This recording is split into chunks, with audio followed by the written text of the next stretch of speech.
Good morning বন্ধুরা, কেমন আছো তোমরা? সবাই নিশ্চয়ই ভালো আছো। আজকে হলো রোববার আর এখন ভোর 4:20 বাজে। ভোর 3টের সময়, না ভোর 3টে না, রাত 3টের সময় উঠে স্নান করলাম, পুজো দিলাম। তো এখন রেডি হব। ঘরটা ঝাড় দিয়েছি, ঝাড় দিয়ে ঘরের ওই সামনে একটু জল ছিটা দিলাম। আর কালকে রাতেই তো ঠাকুরের বাসনগুলো ধুয়ে রেখেছিলাম। তো আমি ভোরবেলা যখন যেখানে যাই সবসময় আগে স্নান করে পুজোটা দিয়ে নিই। তা এখন রেডি হব। আমরা হয়তো 5:30টার দিকে বেরোতে পারি, যদিও আমার হাজব্যান্ড বলেছে 5টার কথা। ও আমাকে সবসময় ওই 1 ঘন্টা আধা ঘন্টা আর কি ওই কমিয়ে বলে। যখন বের হব তার থেকে ওই আধ ঘন্টা আধা, মানে 1 ঘন্টা আধা ঘন্টা কাট করে বলে। রেডি হতে সময় লাগে তো ওই কারণে। ডিম সেদ্ধ করে নিলাম, তো ডিমটা ঠান্ডা হলে টিফিন বক্সে ভরে নেব ওই রাস্তাঘাটে আর কি খাওয়ার জন্য। আর এমনি কৃপা অর্জুন তো ওই চিপস বিস্কুট এগুলো সব নিয়েছে। যদিও আমাদের তো এয়ারপোর্টে লাঞ্চে খাওয়ার কথা রয়েছে, এবার কার্ড কতটা কি কাজ করবে জানি না। তো যখন একটা আর কি তখন দেখা যাবে। এয়ারপোর্টে গেলেই বুঝতে পারবো লাঞ্চে খাওয়া যাবে কি যাবে না। টোটাল 3টে লাগেজ হয়েছে, তারপর তো সাইড ব্যাগ আছে। 1 সপ্তাহের জন্য এই লাগেজ টানা শুরু হলো। এক হোটেল দিয়ে আরেক হোটেল, প্রতিদিনই নাকি হোটেল চেঞ্জ করতে হবে। ওই বাবারে, গোপালকে আমার বড় ভাসুরের বাড়িতে রেখে আসছে, কৃপা বাবার সাথে যাচ্ছে। আর রাধা মাধবের কাছে জল বাতাসা বেশি করে রেখে দিয়েছে। হ্যাঁ কি বললি তুই?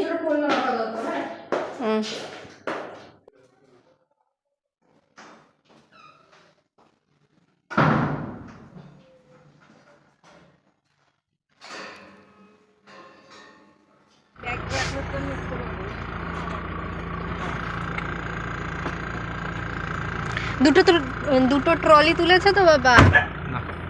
খোখো ইয়ে করে, এই মাসি এসছে। বলো বলো, মাসিকে বলো। जाना है, हम लोग को एयरपोर्ट जाना है। वो लोग तो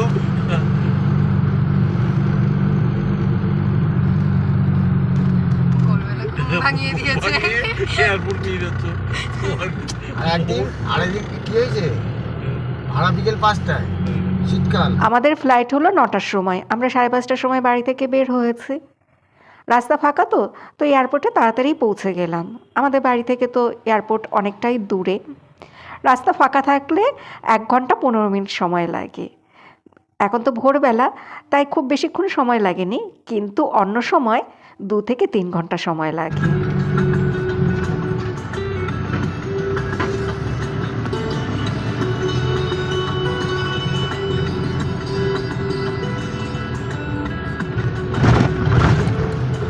আমাদের সাথে আরেকটা ফ্যামিলি যাচ্ছে, তারা শুধু 2 জন আমাদের সাথে যাচ্ছে, হাজব্যান্ড ওয়াইফ। তো আমরা মোট আর কি 6 জন যাচ্ছি।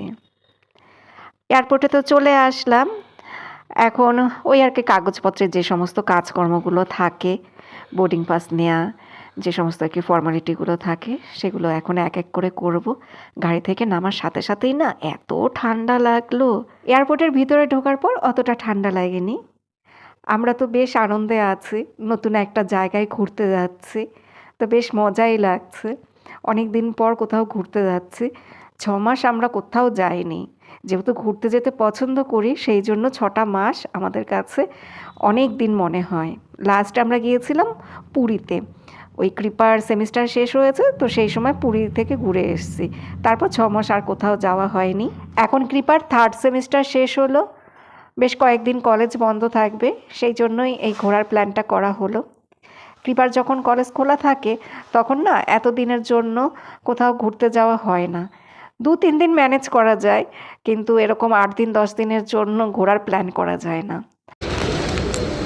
ওরা কি চলে গেল রে কৃপা?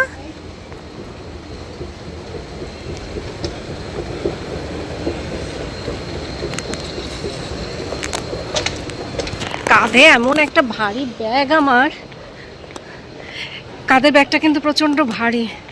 এটার মধ্যে ল্যাপটপ থাকার জন্য আর দেয়া হয় না। বোর্ডিং পাস নেওয়া, চেকিং সব কমপ্লিট। এবার লাউঞ্জের ওখানে যাচ্ছি, দেখি ওখানে গিয়ে কিছু খাওয়া যায় কি না। এর আগে আর কখনো এয়ারপোর্ট লাউঞ্জে আমার খাওয়া হয়নি। একবার শুক্রবার ছিল, আরেকবার হলো কার্ড কাজ করেনি, তো সেই জন্য আমারটা আর হয়নি। কৃপা অর্জুন আর কৃপা অর্জুনের বাবা খেয়েছিল, 3টে কার্ড কাজ করেছিল। তো আমি বললাম যে তোমরা 3জন যাও, আমি যাব না। ওই জন্যই আমি বারবার বলছিলাম কার্ড যদি কাজ করে তাহলে খাওয়া হবে, আর নয়তো খাওয়া হবে না। তো কৃপার বাবা বলছিল যে এবার তুমিই যাবে, আমি আর যাব না। ব্রেকফাস্টের সমস্ত রকমের আইটেম এখানে রয়েছে, সমস্ত কিছু সাজানো গোছানো, যার যেটা ভালো লাগছে সে সেটা নিয়ে খাচ্ছে। এখানে চিকেনেরও অনেক আইটেম দেখলাম, চিকেন স্যুপ, তারপরে চিকেন স্টিক রয়েছে, না জানি চিকেন সসেস বলো ওটাকে জানি না, চিকেন স্যান্ডউইচও রয়েছে। স্যান্ডউইচ তো কয়েক রকমেরই দেখলাম, পটেটো স্যান্ডউইচ, তারপর চিকেন স্যান্ডউইচ, আরেকটা ওই মেয়োনিজ এইসব দিয়ে কী সব বানায় না সেই সব রয়েছে। তো অনেক খাবার দেখলাম এখানে। এটা হলো পোঙ্গাল, এটা সাউথ ইন্ডিয়ান খাবার। তো এই পোঙ্গালের নাম তো আমি ইউটিউবে অনেক শুনেছি, সাউথ ইন্ডিয়ান খাবার সেটাও জানি, কিন্তু খেতে কেমন হয় সেটা জানি না। আমি না একটুখানি পোঙ্গাল নিয়েছিলাম। প্রথমে ওটা আমি দেখে ভাবছিলাম এটা খাবো না, কারণ এটা দেখে না আমার সেরকম একটা পছন্দ হয়নি। বলে না যে পেহলে দর্শনদারি, তো আমার এটা দেখে না এটা পছন্দ হয়নি। তারপরে আবার ভাবলাম ঠিক আছে একটুখানি নিয়ে ট্রাই করা যাক, কারণ এসব খাবার তো আমাদের ওদিকটাতে সেরকম একটা খাওয়া হয় না। ওই জন্যই আমি সামান্য একটু নিয়ে ট্রাই করে দেখলাম। তবে পোঙ্গালটা খেতে আমার খুবই ভালো লেগেছে, আমি পুরোটাই খেয়ে নিয়েছি। তোমাদের সাথে তো শেয়ার করলাম, যেটুকু আমি নিয়েছিলাম সেটুকু পুরোটাই খেয়ে নিয়েছি। আলু পরোটা নিলাম, স্যান্ডউইচ নিলাম, তারপরে ডেজার্টেও পেস্ট্রি, কেক, অনেক রকমের ফ্রুটস, তারপরে জুস তো মনে হয় 5-6 রকমের ছিল। তারপর আবার ডাবল ডিমের অমলেট করে দিল। তো আমি পুরোটা খেতে পারিনি, আমি আর কৃপা শেয়ার করে খেয়েছিলাম। সাত সকালে কোল্ড ড্রিঙ্কস খাচ্ছি, এর আগে একটু কোক খেলাম, তো এখন আবার স্প্রাইট নিয়েছি। না পেটে আর জায়গা নেই, গলার অবস্থা খারাপ, তাও খাচ্ছি কোল্ড ড্রিঙ্কসটা। কোল্ড ড্রিঙ্কস খেতে ভালো লাগে তো, আইসক্রিম কোল্ড ড্রিঙ্কস। অর্জুনের ক্রেডিট, আমি ফার্স্টে খেয়াল করিনি কোল্ড ড্রিঙ্কস আছে, তো অর্জুন নিয়ে এসছে, তাই আমাকে বলছে যে মা কার ক্রেডিট হলো এটা, তুমি তো খুঁজেই পাও না।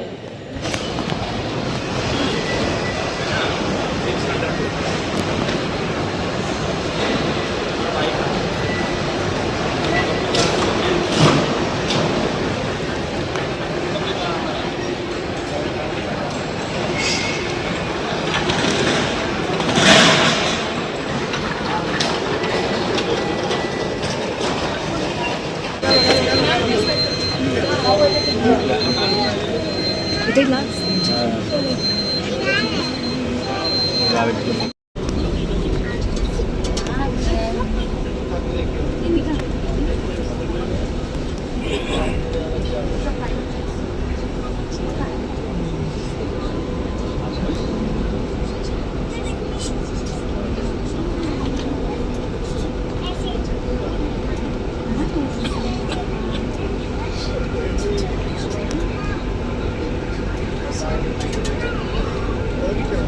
ওই যে আমাদের উড়ান দাঁড়িয়ে আছে, যখন কোথাও ঘুরতে যাওয়া হয় ওই সময়টাতে কিন্তু খুব আনন্দ লাগে, ভীষণ মজা লাগে। কয়েকদিন ঘোরার পর তখন আর ভালো লাগে না, সেই সময় মনে হয় কখন বাড়িতে যাব। কিন্তু প্রথম প্রথম যখন জার্নিটা শুরু হয় তখন তো আমি বেশ এনজয় করি।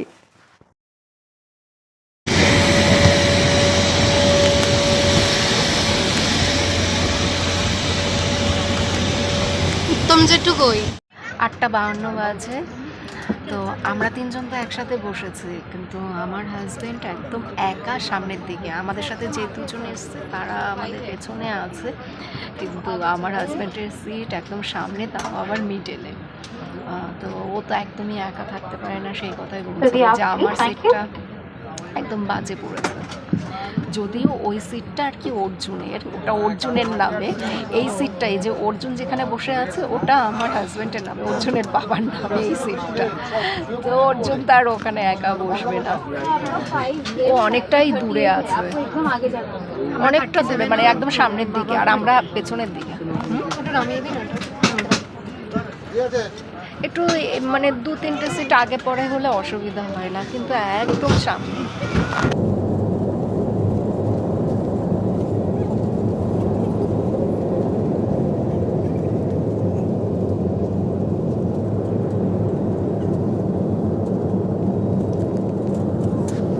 দুক্কা দুক্কা করে আমাদের ফ্লাইট ঠিক 9টার সময় মাঝ আকাশের মধ্যে দিয়ে ছুটে চলল আন্দামানের উদ্দেশ্যে। আমার তো প্রচণ্ড এক্সাইটমেন্ট হচ্ছে, নতুন একটা জায়গা দেখতে পাবো, আন্দামান দ্বীপে যাব। এটা ভাবলেই না কেমন যেন গায়ে কাঁটা দিচ্ছে, নতুন একটা জায়গাতে যাব। To share your thoughts with us, your feedback on the survey link sent to your registered mobile number helps us serve. আমার পাশের সিটটা ফাঁকা ছিল। আমার হাজব্যান্ডকে বললাম, তুমি এখানটাতেই বসো, তোমাকে আর অত দূরে যেতে হবে না। তোমাদেরকে বললাম না, ওর সিটটা একদম সামনের দিকে ছিল। আর এই প্লেনটা জানো তো অনেকটা বড় ছিল। আমি যতগুলো ফ্লাইট জার্নি করেছি কখনো মনে হয় এত বড় প্লেনে আমি উঠিনি। যাই হোক, এই দেখো আন্দামানের আসল সৌন্দর্য একটু একটু করে বের হচ্ছে। এই সময়টাতে আমাদের যে কী আনন্দ হচ্ছিল ফ্লাইট থেকে। এই দেখো আইল্যান্ডের ভিউটা একটু একটু দেখা যাচ্ছে, মানে কি বলবো তোমাদের, এত সুন্দর লাগছিল, এত ভালো লাগছিল। আমরা অল্প একটু ভিডিও করতে পারলাম, কারণ এইখানটাতে না ভিডিও করতে বারণ করছিল। পোর্ট ব্লেয়ার এয়ারপোর্টের কোনো ভিডিও করা যাবে না। তারপর যখন আর কি আমাদের ফ্লাইটটা আর কি পোর্ট ব্লেয়ারের কাছাকাছি আসলো, যখন আইল্যান্ডটা ভালো করে দেখা যাচ্ছে, তখন না বারবার শুধু বলছিল যে ভিডিও নট অ্যালাউ। তো সেই জন্য আমরা আর ভিডিও করিনি। এখানে না প্রচুর জায়গাতে দেখলাম ভিডিও নট অ্যালাউ। আমরা একটা এজেন্টের মাধ্যমে এখানে এসেছি, তো তারাই গাড়ি পাঠিয়ে দিয়েছে, আমাদের আর কোনো ঝামেলা পোহাতে হয়নি। এয়ারপোর্ট থেকে বেরিয়ে আমাদের ওই এজেন্টের গাড়িতে করে এখন হোটেলের দিকে চলে যাচ্ছি। হোটেলও খুঁজতে হয়নি, গাড়িও খুঁজতে হয়নি। 11:50 বাজে, তো আমরা এই হোটেলটায় চলে এসেছি। যাই এখন ভেতরের দিকে যাই, কীরকম কী গিয়ে দেখি। আমরা সেকেন্ড ফ্লোরে চলে এসেছি। সেকেন্ড ফ্লোরে আমাদের রুম, তো এটাই আমাদের রুম। আর আমাদের সাথে যে দুজন এসছে দাদা দিদি, তাদের রুমটা মনে হয় এটা, হ্যাঁ তাদের রুম এটা।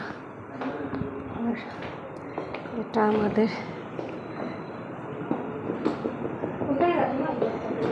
এই হলো সিঙ্গেল বেড একটা, ডাবল বেড একটা। আর তুমি ভুঁড়িটা দেখিও না, আমার বন্ধুরা ভয় পেয়ে যাবে, এত বড় ভুঁড়ি। এ তো ড্রেসিং এরিয়া, আর এটা ডাইনিং এরিয়া, আর এই পাশে মনে হয় বেলকনি রয়েছে। আমি নিজেই এখন অবধি ভালো করে দেখিনি। জামা কাপড় মেলার জন্য র্যাকটা বেশ ভালো, আলনার মতো, জামা কাপড় ভাঁজ করেও রাখা যাবে, আবার মেলাও যাবে।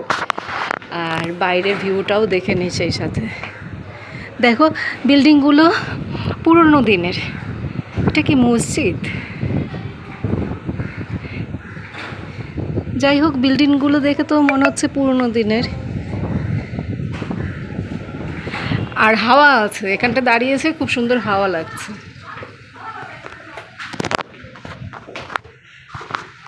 আর এই হলাম আমি। বাহ, ড্রেসিং এরিয়াটা তো বেশ ভালো ধরনের। আয়নার সামনে না সাজুগুজু করে মজা আছে, মানে পুরো নিজেকে দেখা যায়। আমাদের বাড়ির যে ড্রেসিং টেবিলের আয়নাগুলো, তাতে পুরোটা দেখা যায় না। আমার একটা এরকম আয়নার শখ।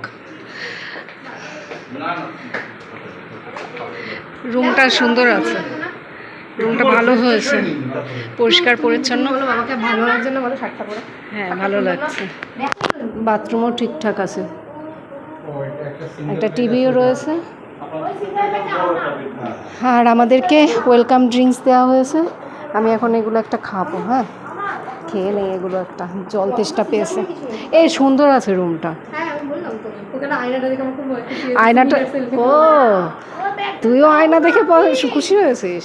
আমরা মেয়েরা মেয়েদের তালে থাকি, হ্যাঁ। আমার মেয়েও ওই আয়না দেখে খুশি, আমিও এই আয়না দেখে খুশি। কিন্তু জুতোটা বাইরে খুলে আসলে ভালো হতো। কথায় কথায় জুতো পরেই ঢুকে গেলাম। তো কালকে সকালে জানি, কালকে সকালেই আবার বেরিয়ে পড়বো। রুম সুন্দর সুন্দর করে লাভ নেই। তো এখন ফ্রেশ হই। আর কি এখন কি বেরোবো? না, কখন বেরোবো? বিকেলে।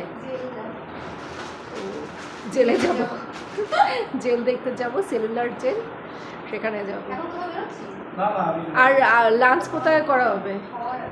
হ্যাঁ, লাঞ্চ কোথায় করা হবে? এখানেই?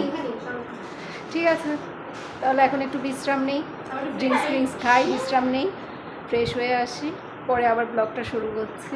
হ্যাঁ, এখানে আসার সাথে সাথেই 1,500 টাকার চুনা লেগে গেছে।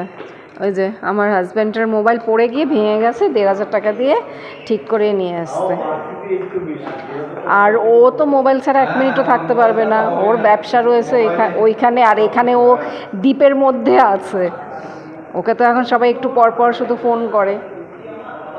আমরা এখন লাঞ্চ করতে যাচ্ছি। আমার মোবাইলও কিন্তু ভাঙা, ওর মতোই অবস্থা।